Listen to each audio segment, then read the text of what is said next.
श्री गुसाई जी परम दयाल की जय। वेद विधि को नेम नहीं, जहाँ प्रेम की पहचान। एक गरासिया वैष्णव। ગુજરાતમાં મહી નદીના કાંઠાનો વિસ્તાર મહી કાંઠા જાણીતો। ત્યાં એક ગામમાં એક રાજપૂત ગરાસિયાનું કુટુંબ। તે રાજપૂત ત્યાંના રાજાને ત્યાં નોકરી કરે। ખેડૂતો પાસેથી મહેસૂલ ઉઘરાવી રાજ્યની તિજોરીમાં જમા કરાવવાના એની નોકરી। એને એકનો એક દીકરો, નામ સુરસિંહ। દીકરો 18 વર્ષનો થયો। પિતા હરિશરણ થયા। સુરસિંહને રજાએ એની પિતાની જગ્યાએ નોકરી પર રાખ્યો। તે ગામ ગામ ફરી ખેડૂતો પાસેથી મહેસૂલ ઉઘરાવવાનો કરતો। એક દિવસ સુરસિંહ રાજ્યના એક ગામે મહેસૂલ વસૂલ કરવા ગયો હતો। ભર યુવાની હતી। મહેસૂલ સીધી રીતે ન આપે તો કડકાઈ પણ કરવી પડતી।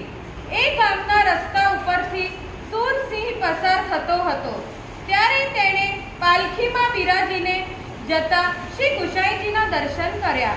દર્શન કરતાની સાથે જ સુરસિંહ સાન ભાન ગુમાવી બેઠો। કાગળ પર ચિતરેલા ચિત્રની જેમ સ્તબ્ધ અને સ્થિર થઈ ગયો। તેણે હાથ જોડી શ્રી ગુસાઈજી પાસે જઈ વિનંતી કરી, મહારાજ, આપ મારા માટે જ અહીં પધાર્યા હો એવું મને લાગે છે, માટે મને સેવક કરો।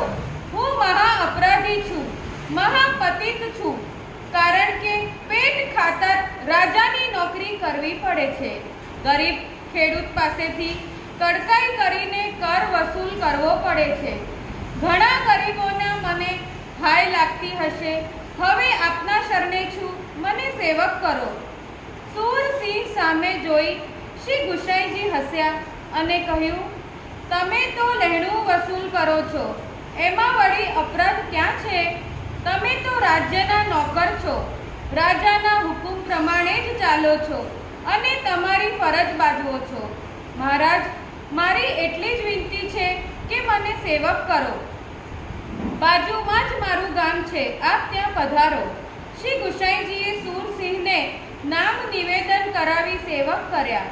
સુરસિંહ શ્રી ગુસાઈજીને પોતાને ગામ પધરાવી ગયા। પોતાના ઘેર શ્રી ગુસાઈજીનો મુકામ કરાવ્યો। સુરસિંહના ઘરના અને ગામના બધા વૈષ્ણવ થયા।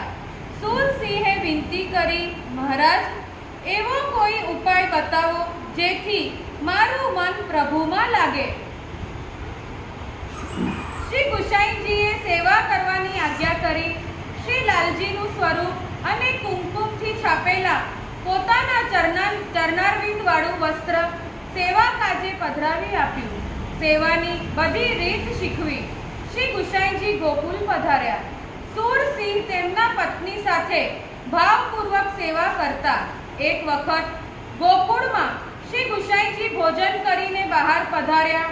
ચાંદીની સળીથી તેઓ દાંત ખોતરતા હતા ત્યારે ચાચા હરિવંશજી પાસે ઊભા હતા। દાંતમાંથી શ્રી ગુસાઈજીએ જુવારનો એક ઝીણો દાણો ખોતરી બહાર કાઢ્યો। તે જોઈ ચાચા હરિવંશજી કહ્યું, રાજ, આ શું છે? ગુજરાતના મહી કાંઠામાં એક રાજપૂત વૈષ્ણવ રહે છે। તેણે આજે જુવારનો પોંક ભોગ ધર્યો હતો, તેનો દાણો છે। ચાચા હરિવંશજીએ આશ્ચર્ય થયું। તેમણે કહ્યું, રાજ, એવા કેવા ભાવથી તેમણે આ સામગ્રી ભોગ ધરી કે તેનો કણ દાંતમાં ભરાઈ રહે? ચાચાજી, તમે જાતે જ એના ત્યાં જઈને જોઈ આવો। શ્રી ગુસાઈજીની આજ્ઞા થઈ એટલે ચાચાજી ઉપડ્યા। સુરસિંહના ગામમાં આવ્યા। સુરસિંહને પણ સમાચાર આપ્યા કે શ્રી ગુસાઈજીના પરમ કૃપાપાત્ર મહાન ભગવદીય હરિવંશજી પધાર્યા છે। સુરસિંહ તેમને ઘેર લઈ ગયા। સુંદર જગ્યામાં મુકામ કરાવ્યો। હરિવંશજીએ પૂછ્યું, વૈષ્ણવ, તમારા શ્રી ઠાકોરજીને અત્યારે શો સમય છે? રાજભોગ આવ્યા છે। ઘરમાં રસોઈ કોણ કરે છે અને કોણ ભોગ ધરે છે? ઘરમાં મારી પત્ની છે, તે રસોઈ કરી ભોગ ધરે છે। આપ જાતે જ ત્યાં પધારી દર્શન કરો। શ્રી ગુસાઈજીએ રીત શીખવી છે તે પ્રમાણે કરીએ છીએ. હરિવંશજી જ્યાં શ્રી ઠાકોરજી બિરાજતા હતા ત્યાં ગયા. ટેરો સરકાવી જોયું. સાથે સુરસિંહ પણ ઊભા હતા. બંનેને શ્રી ઠાકોરજીએ સાક્ષાત દર્શન આપ્યા. જે ચોકી ઉપર રાજભોગ ધર્યો હતો તે ચોકી સિંહાસનથી થોડીક દૂર હતી, એટલે શ્રી ઠાકોરજી વાંકા વળી આરોગતા હતા. શ્રી ઠાકોરજીને ઘણો શ્રમ થઈ રહ્યો છે તે જોઈને સુરસિંહે આગળ વધી ચોકી સિંહાસનની નજીક સરકાવી. ત્યારે સુરસિંહ અપ્રસમાં ન હતા. સુરસિંહને તેનો ખ્યાલ રહ્યો નહીં. હરિવંશજીએ તે જોયું, પરંતુ કાંઈ બોલ્યા નહીં.